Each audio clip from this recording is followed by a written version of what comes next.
Hi, welcome to a lesson that is comparing the sweet life in Paris to the most beautiful walk in the world. They're both texts that were written by people who are not French, however they both live in Paris. They're reflecting on life in Paris generally. So let's get going. To begin, you've got this question. You always get the question is always very, very similar. Compare and contrast how the writers and speakers in these extracts present Paris. Can be a different aspect other than present Paris, but this one is just present Paris.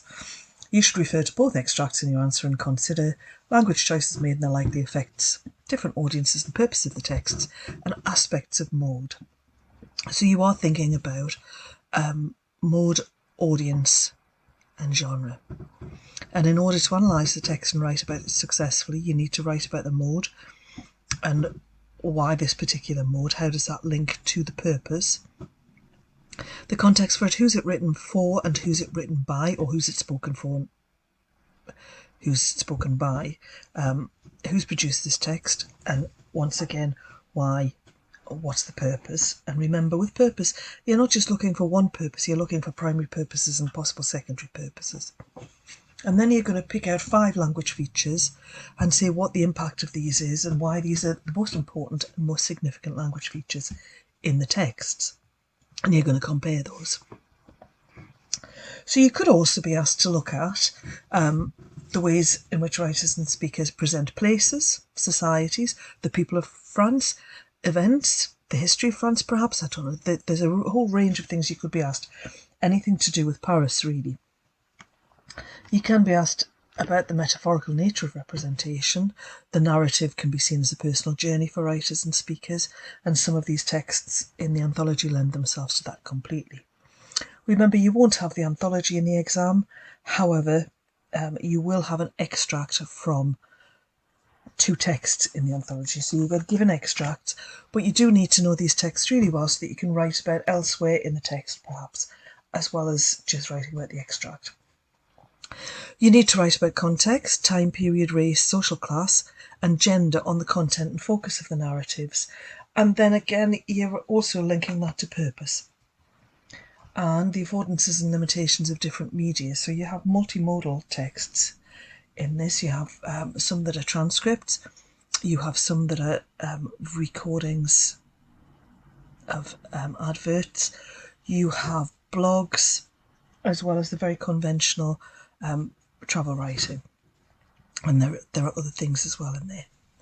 You're thinking about how the generic conventions and different purposes for communicating affect what has been written and how it's been written and how people perceive it.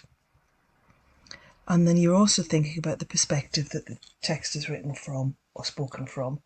Is it first person, third person, or second person even? Some of these are.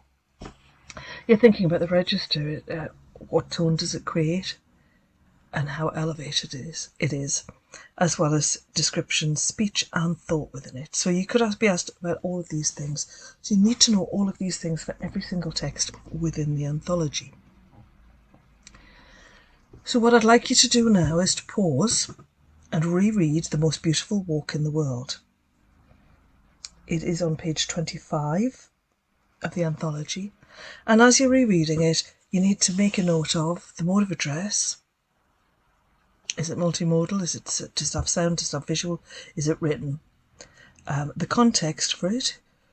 What's its purpose? Who's produced it? And why? And who is its possible audience? And just a very general idea about how Paris is presented. So you may well want to underline 5 language features as you're reading through, just as you read through quickly, but you'll go back in a second and reread it, looking in particular about which 5 language features you're going to choose. So pause now, read, and then come back. Welcome back. Here's the extract. Here's the start of the extract. Every day heading down Rue de Léodien toward Café Danton in the corner of Boulevard Saint-Germain, or toward the market on Rue Bussy, I passed them, the walkers. Not all are walking, however. They'd like to be, but their stroll around Paris isn't working out as they'd hoped. And here's a little bit of annotation that I've done. At the top, there's some keywords to use. You're thinking about lexical choices, negative and positive lexis, formal or informal register, modifying, pre and post modifiers, adjective, adverb, phrase, verb, noun, high or low register, text type, mode of address, audience purpose, linguistic techniques, literary style and narrative voice, and first and third person. So what I want you to do is have a look. You should have this should be annotated in your anthology. And this one's been annotated a bit. So you've got heading down every day. So we're modifying the noun to suggest it happens all the day. It's exaggerated a first person memoir. So it's somebody saying, this is what I do every single day. I pass them, and the them creates tension. We don't know who that is at the moment. It delays the point of the sentence, and you get that in the next bit, in that simple, actually I'd say it's probably a fragment of a sentence, and it says the walkers. The walkers are isolated on their own there, so there's a disjoint between them and us. I pass them. So you've got this us and them, really, haven't you? You've got proper nouns which supply local knowledge, and that every day suggests that this is a local who walks there every single day. And it's that optimism, hope, is that optimism about being on holiday. So you have a look now at your anthology and your annotated copy of this text and decide which techniques, and think about context and representation as you're doing this, but think about which techniques would be the most interesting to write about.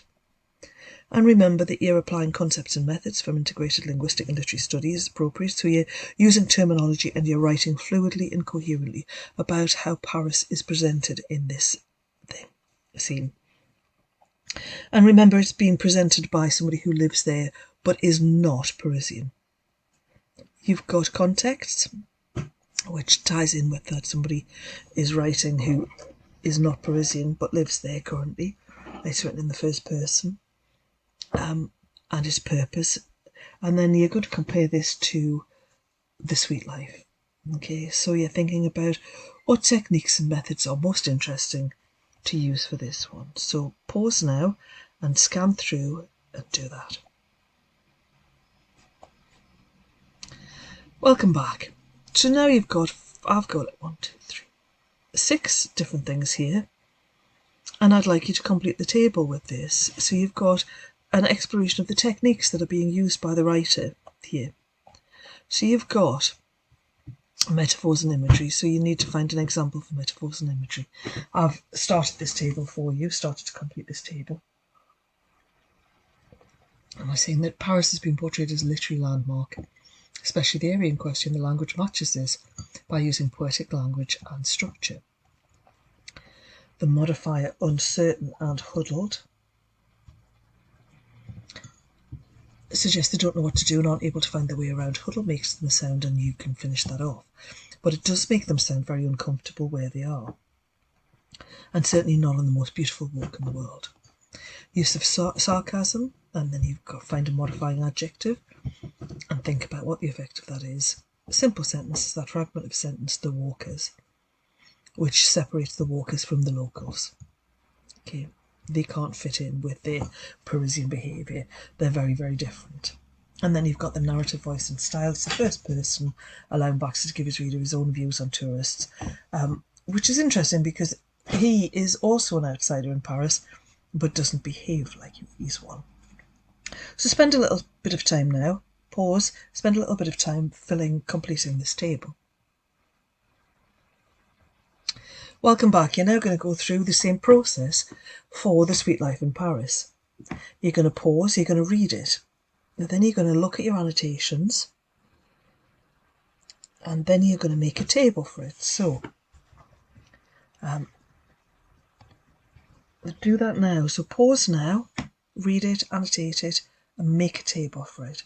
So what are your most interesting language features that you're going to write about there?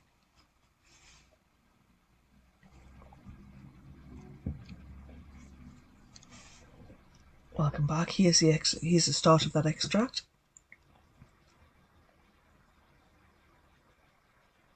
And you're going to have this table hopefully filled in.